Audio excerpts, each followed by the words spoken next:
Colorado has added another offensive lineman to its roster, and this one comes at the expense of a fellow Pac-12 school.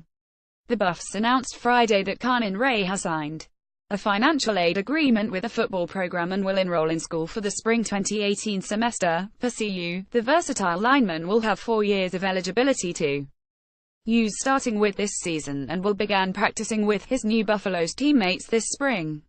"We're really excited about Kanan and his ability on the offensive line," head coach Mike MacIntyre said in a statement.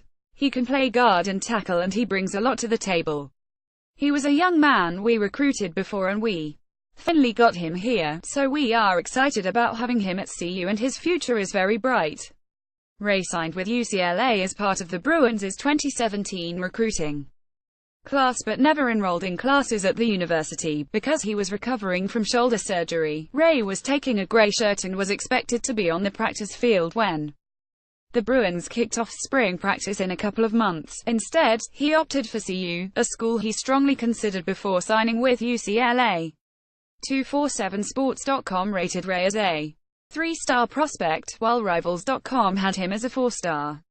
After losing Josh Heupel as an offensive coordinator to be the head coach at UCF, Missouri head coach Barry Odom needed to find a replacement. He ended up bringing former Tennessee head coach and Dallas Cowboys assistant coach Derek Dooley into the Missouri program to fill the void.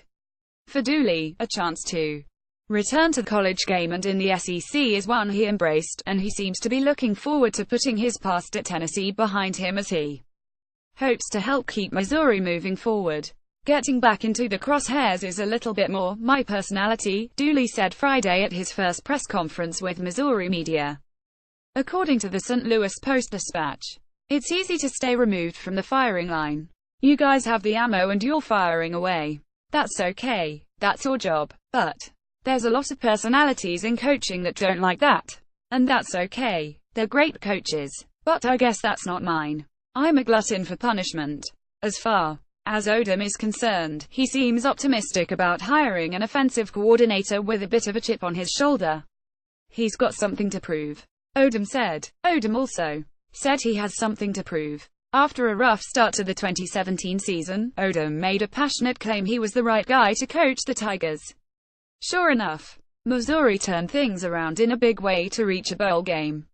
The season ended with a loss to Texas in the bowl game, but that gives Odom a sense of unfinished business, a mantra his entire program can buy into this offseason. Dooley certainly does. Back in the same division as Tennessee, Dooley hopes his work as offensive coordinator at Mizzou will erase the image he had when he went 15-21 as head coach of the Vols. Dooley will have a talented offense to work with next fall, which is led by the return of the SEC's leading passer from last season, Drew Lock. Follow at Kevin on FB. Remember when the Big 12 was flirting with possible expansion and toying with the minds of alleged Big 12 candidates before ultimately sweeping the rug out from under the schools lobbying for inclusion in the conference? Among the list of potential targets were UCF and USF, and now a Florida politician is looking to capitalize on the success of each school's recent football season in an attempt to win some brownie points from voters.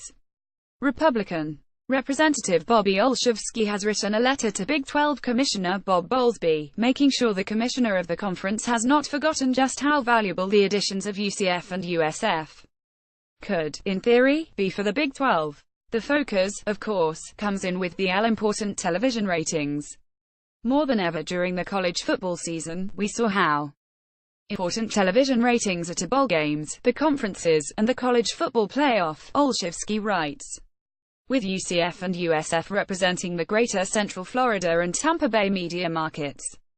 Our annual War on I-4 was one of the top television-rated games this season, en route to a 123 and 10-win season respectively for the UCF Knights and USF Bulls, as well as both with top 25 final rankings.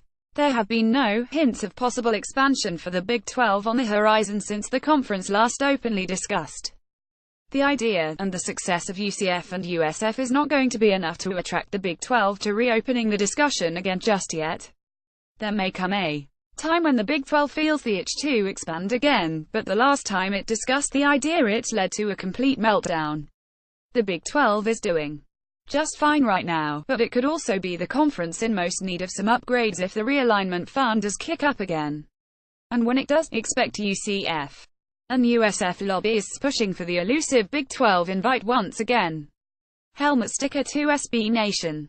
Follow at Kevin Onk FB for the second time this week. Michigan State is losing a wide receiver to an upcoming transfer. Tristan Jackson, coming off a sophomore season, has announced he will transfer to another school to continue his football career. Jackson made the announcement on his Twitter account with a brief word of thanks to the Michigan State coaches and teammates. It is unknown at this time where Jackson will be heading next. Jackson was 7th on the team with 143 receiving yards in 2017 with 12 receptions in 12 games. With a good number of receivers above him slated to return next fall, the opportunity to have much impact in the passing game may be found elsewhere before it will be available in East Lansing. Jackson will have to sit out the 2018 college football season due to NCAA transfer rules if he transfers to another FBS program, but he will be eligible to play immediately at a lower division program. It was reported earlier this week that Hunter Rison, the son of Andre Rison, will be transferring out of the Spartans program. Follow at Kevin Onk FB. Keith Jackson, the iconic and legendary voice of college football, passed away on Friday night. Jackson was 89. Jackson spent his broadcasting career calling multiple events for ABC, from baseball to basketball and ABC's wide world of sports, but he will always be connected to his work covering college football. If there was a big game being played on ABC, Keith Jackson's voice would likely be behind the microphone. Jackson spent his entire career broadcasting college football starting in 1952, with the lone exception of when he did Monday Night Football one season. Jackson provided the narration for many iconic college football moments from regular season games to bowl games, and always delivered with his signature style that provided the tone of the moment but without letting the moment get buried in his signature voice. Jackson's final game assignment was a true classic, the 2006 Rose Bowl BCS National Championship game between Texas and USC.